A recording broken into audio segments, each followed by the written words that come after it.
আসসালামু আলাইকুম। আমি আজকে দুইটা রান্না দেখাবো, যেমন কলমি শাক ভাজি এবং কাঁকরোলের ভর্তা। এই যে কলমি শাক বাজার থেকে এনে বেছে নিয়েছি, একটা একটা করে শুধু পাতাগুলি নিব, ডাঁটা নিব না তেমন একটা। নিয়ে ধুয়ে কুচি করে নিয়েছি। কুচি করে নিয়ে আমি কড়াইতে তেল দিয়ে একটু পেঁয়াজ রসুন দিয়ে শাকগুলি দিয়ে দিব। শাকগুলি দিয়ে দিলাম, একটু লবণ দিলাম, আর কিছু দিব না।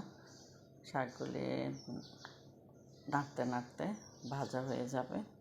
একটু রসুন কুচি বেশি করে দিয়েই, শাকের মধ্যে রসুন কুচি দিলে অনেক মজা লাগে। একটু ঢাকনা দিয়ে রাখবো, একটু পানি বের হয়ে যাবে, ঢাকনা উঠাই ফেলবো। নাড়তে নাড়তে শাকগুলি হয়ে যাবে। তারপরে শুকনো মরিচ ভেজে হাত দিয়ে গুঁড়ো করে নিব, তারপরে শাকের মধ্যে দিয়ে দেব। এই যে দিয়ে দিলাম, নেড়ে দিব। হয়ে গেছে আমার শাক ভাজি। তারপরে কাঁকরোল আর একটা আলু সিদ্ধ করে, আলু আলাদা করে ভর্তা করে নিব। কাঁকরোলে হাত দিয়ে কচলায় নিব, তারপরে আলুর ভর্তা আর কাঁকরোল দিয়ে মেখে নিব।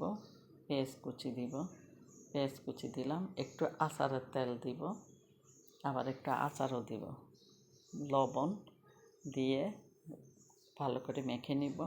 হয়ে গেছে আমার কাঁকরোল ভর্তা। এই যে আজকের রান্না।